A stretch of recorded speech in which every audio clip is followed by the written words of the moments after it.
مولاي صل وسلم دائما أبدا على حبيبك خير الخلق كلهم. الرحمن الرحیم الحمد للہ رب العالمین والعاقبۃ للمتقین والصلاة والسلام علی سید الانبیاء وخاتم المرسلین وعلی آلہ واصحابہ اجمعین، اما بعد۔ بخاری شریف جلد نمبر 1 صفحہ نمبر 377۔ امام بخاری علیہ الرحمہ نے باب باندھا ہے، باب الشروط مع الناس بالقول، لوگوں کے ساتھ شرطیں طے کرنا لکھوائے بغیر صرف باتوں باتوں میں۔ اور اس باب کے تحت انہوں نے واقعہ ذکر کیا ہے حضرت موسیٰ علیہ السلام اور حضرت خضر علیہ السلام کا، کہ حضرت موسیٰ علیہ السلام جب حضرت خضر علیہ السلام کے پاس گئے تو انہوں نے خواہش کی کہ میں تیرے ساتھ رہنا چاہتا ہوں، جو تجھے اللہ تعالیٰ نے علم دیا ہے وہ علم سیکھنے کے لیے۔ تو حضرت خضر علیہ السلام نے شرط لگائی کہ تو نے مجھ سے سوال نہیں کرنا۔ وہ شرط جو لگائی تھی تو وہ محض کہنا ہی تھا، کوئی لکھوایا نہیں تھا یا دستخط نہیں کروائے تھے۔ تو قرآن پاک کا یہ واقعہ ذکر کیا ہے اور اس سے یہ استدلال کیا ہے کہ شرطیں اگر صرف زبانی طے کر لی جائیں تو اس میں بھی کوئی حرج نہیں ہے، اگر اعتماد ہو تو لکھوانے کی ضرورت نہیں۔ اس کے بعد امام بخاری علیہ الرحمہ نے باب باندھا ہے، باب الشروط فی الولا، ولا میں شرطیں طے کرنا۔ ولا کے بارے میں پہلے بھی بتایا جا چکا ہے کہ ولا کہتے ہیں غلام اور غلام کو آزاد کرنے والے اس کے مولا کے درمیان جو تعلق اور رشتہ قائم ہوتا ہے اس تعلق کو۔ اور اس کے بارے میں امام بخاری علیہ الرحمہ نے حضرت بریرہ اور حضرت عائشہ صدیقہ رضی اللہ تعالیٰ عنہا والی حدیث ذکر کی ہے، جو کہ پچھلے سبقوں میں کئی مرتبہ رپیٹ ہو چکی ہے۔ اس کے بعد امام بخاری نے باب باندھا ہے، باب اذا اشترط فی المزارعۃ اذا شئت اخرجتک،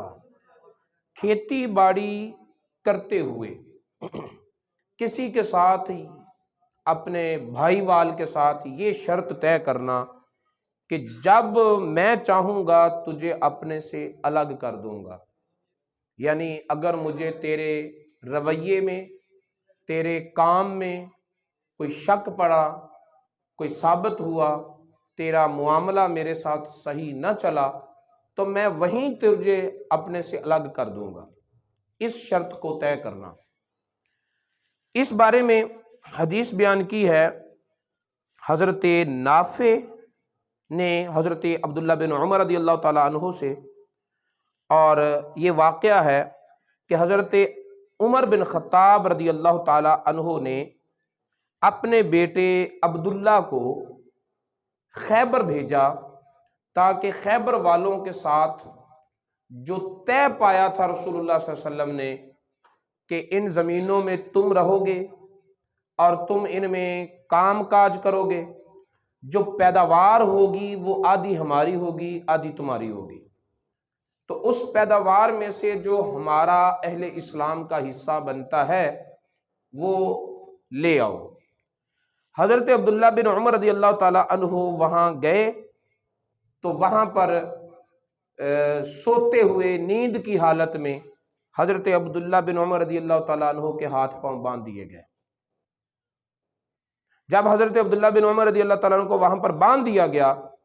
تو حضرت عمر بن خطاب رضی اللہ تعالیٰ عنہ نے صحابہ کرام کو جمع کیا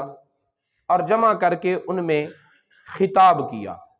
فقال ان رسول اللہ صلی اللہ تعالی وسلم کان عامل یہود خیبر علی اموالہم، نبی پاک صلی اللہ تعالی وسلم نے خیبر کے یہودیوں کے ساتھ ایک معاملہ طے کیا تھا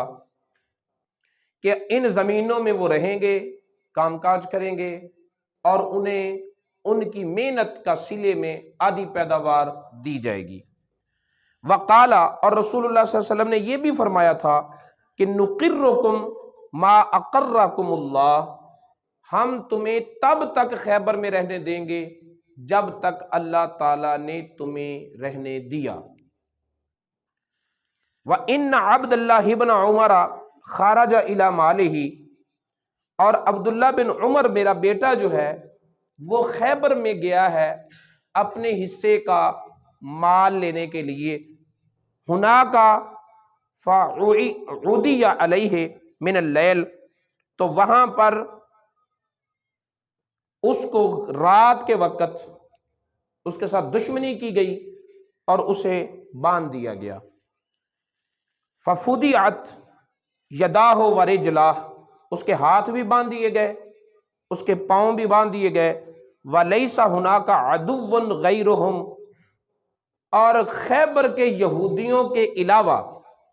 وہاں ہمارا کوئی دشمن نہیں ہے۔ اب اس جملے پر غور کرنے کی ضرورت ہے۔ نبی پاک صلی اللہ علیہ وسلم نے خیبر کے یہودیوں کے ساتھ لین دین طے کیا کہ زمین خیبر کی ہماری، کام تمہارا، پیداوار آدھی آدھی۔ اس کے باوجود حضرت عمر رضی اللہ تعالیٰ عنہ کہتے ہیں کہ خیبر میں ہمارا دشمن سوائے یہودیوں کے اور کوئی نہیں۔ پتہ یہ چلا کہ حضرت عمر رضی اللہ تعالیٰ عنہ کا کردار یہ ہے کہ لین دین طے ہونے کے باوجود، ان کے ساتھ مل کر کاروبار کرنے کے باوجود، یہودیوں کو کبھی اپنا دوست نہ سمجھو، یہودیوں کو کبھی اپنا دوست نہ بناؤ۔ لین دین اپنی جگہ، کاروبار اپنی جگہ، یہ ہمارے دشمن ہیں، دشمن تھے، دشمن ہی رہیں گے۔ ہم عدونا وتہمتنا، وہی ہمارے دشمن ہے، انہی پر ہمارا الزام ہے۔ وقد رأیت اجلاءہم، اب جب ہمارے سفیر کے ساتھ انہوں نے یہ سلوک کیا ہے تو میں یہ سمجھتا ہوں کہ انہیں اب اپنے ملک سے نکال دینا چاہیے، خیبر سے انہیں جلا وطن کر دینا چاہیے۔ فلما اجمع عمر علی ذلک، جب حضرت عمر رضی اللہ تعالی عنہ نے اپنی اس رائے پر تمام صحابہ کرام کا اجماع لے لیا اور سب صحابہ کرام نے حضرت عمر کی تائید کی کہ ہاں وہ دشمن ہیں، اور اس وقت حضرت عمر رضی اللہ تعالیٰ عنہ کی خلافت میں حضرت عثمان غنی موجود ہے، حضرت علی بھی موجود ہے، صرف حضرت ابوبکر صدیق رضی اللہ تعالیٰ عنہ وصال فرما چکے ہیں۔ یعنی اس رائے، حضرت عمر کی اس رائے پر حضرت عثمان غنی کی تائید بھی ہے، حضرت علی المرتضیٰ کی تائید بھی ہے، اور حضرت علی المرتضیٰ رضی اللہ تعالیٰ عنہ جب حضرت عمر رضی اللہ تعالیٰ عنہ کوئی ایسا فیصلہ فرماتے جو قرآن و حدیث کے ساتھ متصادم ہوتا، اپنی رائے کے مطابق یا اپنی فہم کے مطابق، حضرت علی کی رائے اس کے برعکس ہوتی، حضرت علی خاموش نہیں رہتے تھے بلکہ حضرت علی بولتے تھے وہاں پر، اور جب حضرت علی رائے پیش کرتے تھے تو حضرت عمر رضی اللہ تعالیٰ عنہ اپنی رائے پر عمل کرنے کی بجائے حضرت علی کی رائے پر عمل کرتے تھے۔ ٹھیک ہے، اور یہ جملہ تو حضرت عمر نے کئی مرتبہ کہا نا کہ اللہ نہ کرے کہ کسی مجلس میں میں ہوں اور علی نہ ہو۔ یہ حضرت عمر رضی اللہ تعالیٰ عنہ دعا کیا کرتے تھے کہ اللہ نہ کرے کہ کسی بزم میں میں ہوں اور علی نہ ہو، اگر علی نہ ہوتا تو عمر ہلاک ہو جاتا۔ ٹھیک ہے،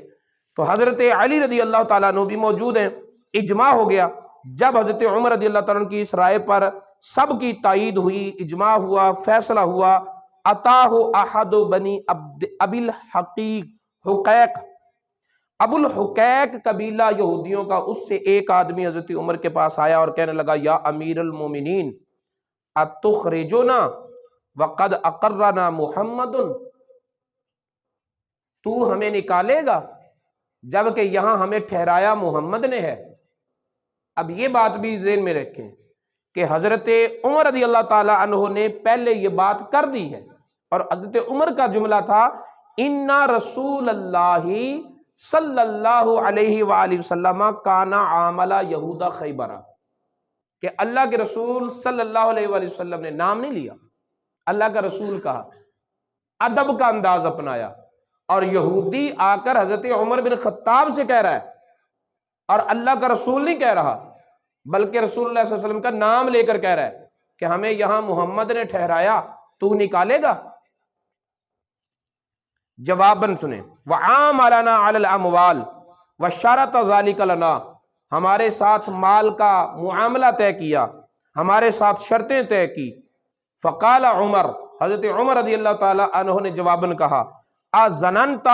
أَنِّي نَسِيتُ قَوْلَ رسول اللہ صلی اللہ علیہ وسلم، تیرا کیا خیال ہے کہ میں اللہ کے رسول کی بات کو بھول گیا ہوں؟ یعنی تو یہودی ہو کر ہمیں ہمارے رسول صلی اللہ علیہ وسلم کے پیغام یاد کروائے گا؟ اس سے یہ پتہ چلا کہ جو چھوٹے علم والا ہوتا ہے وہ بڑے علم والے کی بات نہیں سمجھ سکتا اور بڑی جلدی اس پر اعتراض کر دیتا ہے۔ تھوڑے علم والے کو یہ سوچنا چاہیے کہ میرے پاس اگر اتنا علم ہے تو جو مجھ سے بڑا ہے اس کے پاس بھی یہ علم ہوگا، پھر بھی وہ اگر یہ بات کر رہا ہے تو اس کی کوئی نہ کوئی مصلحت ہے۔ سمجھ آئی بات کی؟ لیکن آج ہم کیا دیکھ رہے ہیں کہ جن کی ساری زندگی لوگوں کے نقائص تلاش کرنے میں صرف ہوئی اور لوگوں کی غلطیاں ہی نوٹ کی، کسی کی اچھائی کو تسلیم نہیں کیا، ساری زندگی ان کی تحقیق کا اوڑھنا بچھونا ہی لوگوں کی خطاؤں کو تلاش کرنا ہے، ساری زندگی میں ایک بندے کو مسلمان کرنے کی توفیق نہیں ہوئی، اور وہ انگلی اٹھا رہے ہیں اس خواجہ معین الدین چشتی پر کہ جنہوں نے ان کے باپ دادا کو بھی کلمہ انہی نے پڑھایا ہے، ٹھیک ہے، اور اس کو وہ سکالرشپ کہتے ہیں، اس کو وہ اپنی تحقیق کا نام دیتے ہیں۔ تو تحقیق یہ ٹھہری کہ اپنے بڑوں کو برا بھلا کہا جائے۔ جنہوں نے 90 لاکھ ہندو کو مسلمان کیا ہے، کسی کو عدد سے اختلاف ہو سکتا ہے کہ نہیں 90,000 نہیں تھے، 90 لاکھ نہیں تھے، 90,000 تھے، اس حقیقت سے تو اختلاف نہیں کوئی بھی کر سکتا، کسی کے پاس اتنی جرأت ہی نہیں ہے کہ وہ اس حقیقت کو جھٹلا سکے کہ یہاں کے ہندوؤں کو کلمہ خواجہ غریب نواز نہیں پڑھایا ہے۔ لاکھوں کی تعداد میں نہ مان، ہزاروں کی تعداد میں مان، یا ہزاروں بھی نہ مان، تو ایک بھی نہ مان، لیکن یہ تو بتا کہ خواجہ غریب نواز رحمت اللہ علیہ پیدا ہوئے 534 ہجری میں، آپ کا وصال ہوا 632 ہجری میں، 632 ہجری کے اوائل کی تاریخ پڑھ اور بتا کہ اس خطے میں کتنے مسلمان تھے، ان کے نام گنوا، کتنے مسلمان تھے کہ خواجہ غریب نواز جب یہاں آئے تھے تو انہوں نے استقبال کیا تھا کہ ایک مسلمان رہنما ہمارے اندر تشریف لایا ہے، کتنے لوگ تھے؟ تاریخ کی کتابیں کھنگال کھنگال کر تیری بینائی ضائع ہو جائے گی، لیکن تجھے اس دور میں اس خطے میں مسلمان نہیں ملے گا۔ اس دور میں اگر یہاں کے ہندوؤں کو کلمہ پڑھایا ہے تو وہ خواجہ معین الدین چشتی اجمیری نے پڑھایا ہے، اور اپنے بڑوں پر تنقید اور اعتراض کرنا یہ کام مسلمانوں کا نہیں۔ دیکھو حضرت علی موجود، پہلے میں آپ کو کہہ چکا، جب حضرت عمر رضی اللہ تعالیٰ عنہ نے صحابہ کرام میں بات کی، حضرت عثمان موجود، حضرت علی موجود، باقی صحابہ کرام موجود، کسی نے حضرت عمر کو نہیں کہا کہ ان یہودیوں کو رسول اللہ نے ٹھہرایا ہے،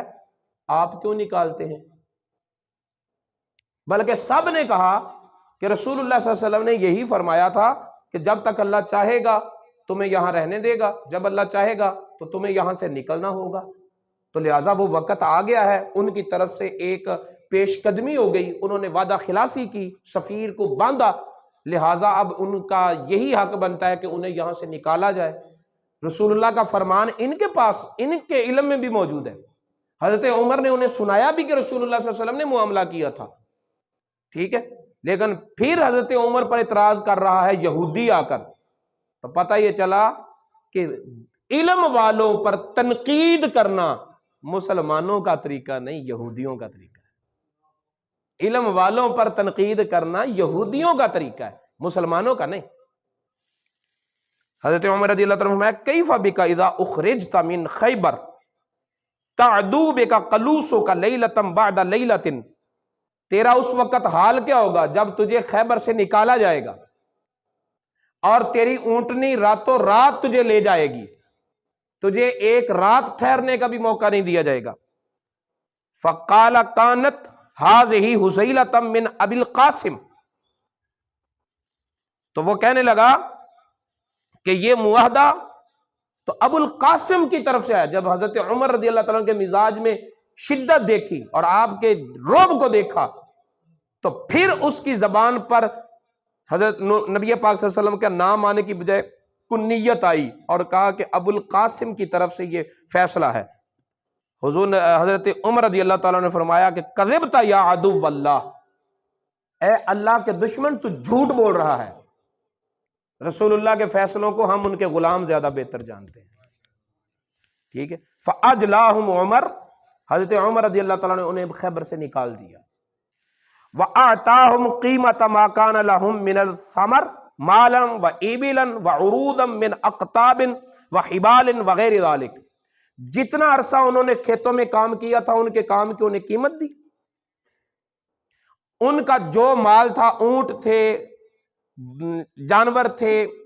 ساز و سامان تھا، بجائی کا ہل وغیرہ جو ہوتے ہیں، رسیاں تھیں، ان کے کجاوے تھے، تو جو مال یہاں چھوڑا اس کی قیمت دی، جو مال لے جا سکتے تھے انہیں لے جانے کی اجازت دی، لے جاؤ اپنا حصہ۔ یہودی ہونے کے باوجود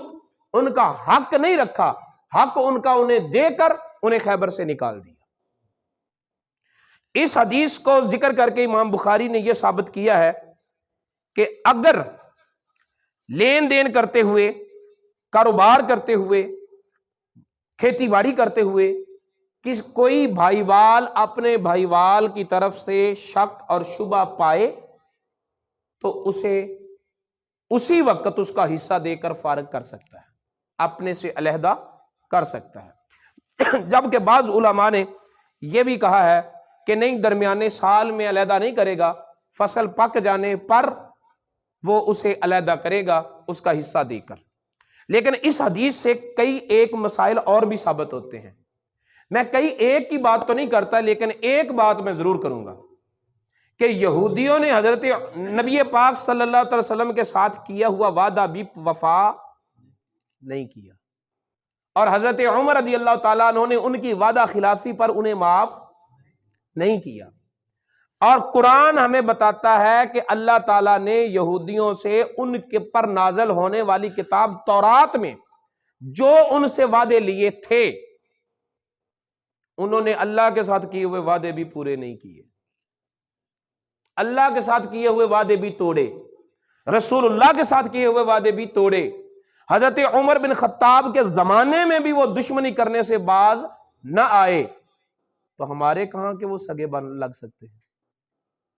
ہمارے ساتھ وہ کس طرح اچھا برتاؤ اور کر سکتے ہیں؟ اور اگر کوئی بندہ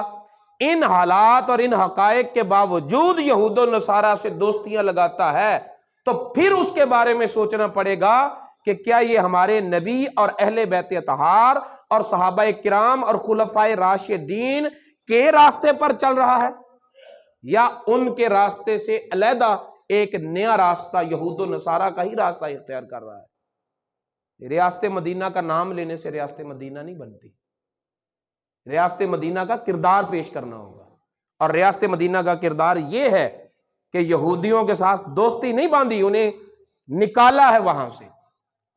اور رسول اللہ صلی اللہ علیہ وسلم کا یہ فرمان بھی روایات میں ہے، جس کا خلاصہ یہ ہے کہ نبی پاک صلی اللہ علیہ وسلم نے فرمایا کہ شہر مدینہ میں دو دین، دو مذہب نہیں رہ سکتے۔ لہذا ایک ہی مذہب رہے گا اور وہ ہے اسلام۔ اور یہ بھی قیامت کی نشانیوں میں سے ایک نشانی ہے کہ قیامت کے قریب ایمان سمٹ کر مدینے میں آ جائے گا، جیسے سانپ سمٹ کر اپنی بل میں داخل ہوتا ہے۔ یعنی کبھی ایک وقت ایسا بھی آئے گا کہ جب ایمان اگر ہوگا تو رسول اللہ کے شہر میں ہوگا۔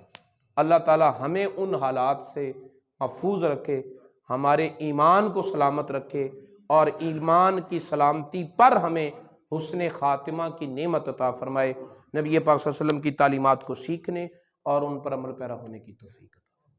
مولاي صل وسلم دائما أبدا على حبيبك خير الخلق كلهم